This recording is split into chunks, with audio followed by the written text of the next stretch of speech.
सोचो, एक ऐसा आदमी जो ना बैंक लूटता है, न कोई गन यूज करता है, लेकिन फिर भी वो 30,000 करोड़ का स्कैम कर देता है।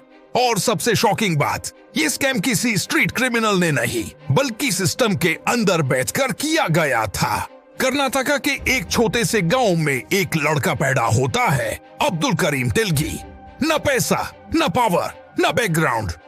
उसकी फैमिली ट्रेन स्टेशन पर छोटी सी जिंदगी जीती थी।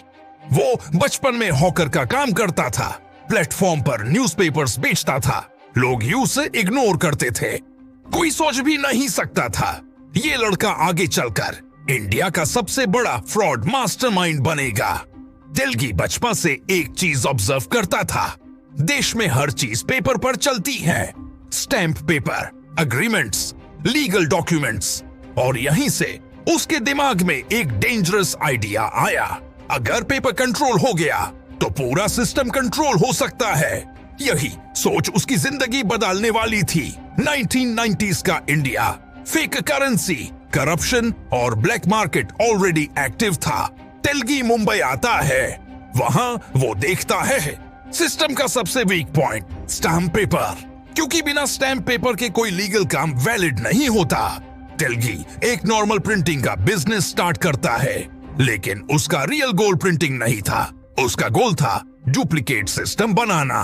वो पहले छोटी लेवल पर फेक स्टैम्प पेपर बनाता है, और शॉकिंग बात, लोग उसको एक्सेप्ट भी कर लेते हैं, क्योंकि डिफरेंस डिटेक्ट करना मुश्किल था।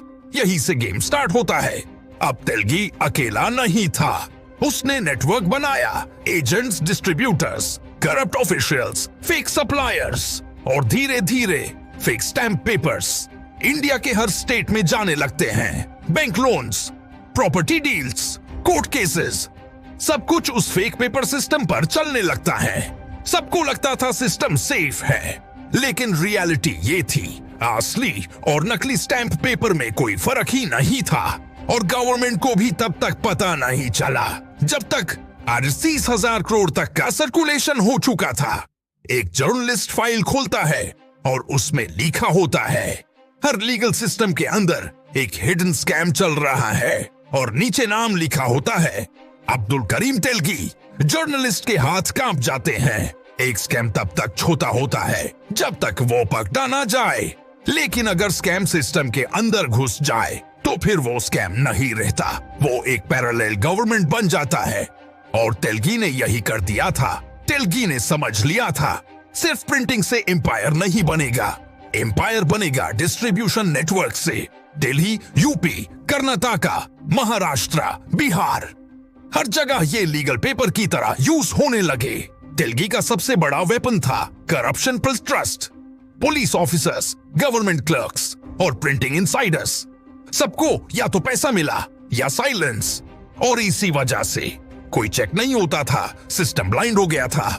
एक जगह छोटी सी गलती होती है, एक सस्पिशियस डील डॉक्यूमेंट चेक होता है, और वहां ऑफिसर को कुछ अजीब लगता है। स्टैम्प पेपर टू परफेक्ट था, सीरियल नंबर्स रिपीट हो रहे थे। यही से पहली बार डाउट उठता है। जर्नलिस्ट अपनी रिपोर्ट लिखता है और उसके लास्ट पेज पर लिखता है, अगर ये नेटवर्क सच में इतना बड़ा है तो ये सिर्फ स्कैम नहीं। फोन रिंग होता है, अननोन नंबर, एक आवाज आती है, अगर लिखना बेंड नहीं किया तो तुम भी सिस्टम का पार्ट बन जाओगे।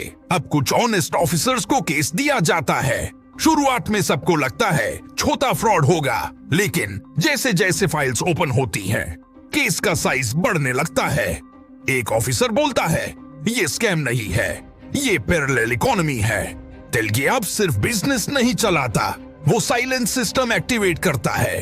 फाइल्स डिले होती हैं, विटनेसेस चुप हो जाते हैं। एक रेड होती है एक प्रिंटिंग लोकेशन पर, और वहां जो मिलता है सबको हिला देता है। थोड़ी देर बाद एक आदमी को पकड़ा जाता है, सिंपल सा लुक, काम फेस, यही था अब्दुल करीम तेलगी। ऑफिसर पूछता है, इतना बड़ा स्कैम कैसे किया? तेलगी थोड़ा स्माइल करता है, मैंने कुछ भी नया नहीं किया, मैंने सिर्फ सिस्टम को मिरर दिखाया। न्यूज ब्रेक होती है, इंडिया शॉक में आ जाता है। 30,000 crore stamp paper scam exposed. लोग सोचते हैं क्या सिस्टम का भी सेफ था? कोर्ट का फाइनल डिसीजन आता है, टेलगी गिल्टी, एम्पायर ऑफिशियली कोलैप्स। लेकिन कोर्ट रूम में कोई सेलिब्रेट नहीं करता। तेलगी गिरा दिया गया, लेकिन एक सवाल रह गया। अगर एक आदमी इतना बड़ा स्कैम कर सकता है तो सिस्टम कितना स्ट्रॉन्ग है या कितना फ्रेजाइल?